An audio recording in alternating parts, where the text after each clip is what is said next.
তীর্থ একটা খুব সুন্দর কি পেয়েছি, সেটাকে কি বলে? গিফট তো বলে, যেটা পায় গিফটই বলে। কি নিকবেন্ডি তো বলে? খোল বাবা, নিকবেন্ড। আমি আরে আমি তো ভিডিও করছি, আমি কি করে খুলবো? 2 ঘন্টা মোটামুটি লাগবে খুলতে। দাঁত দিয়ে ছিঁড়ে দে।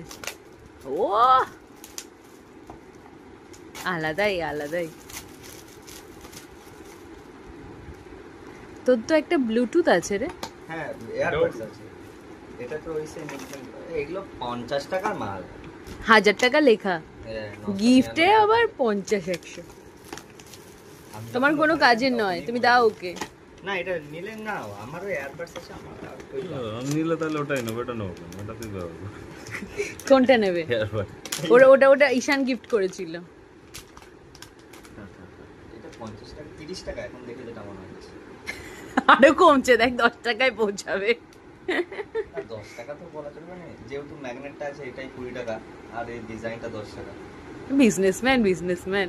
দে ভাই, আমায় দে, আমি ইউজ করব, তোদের কাউকে ইউজ করতে হবে না। Okay bye bye.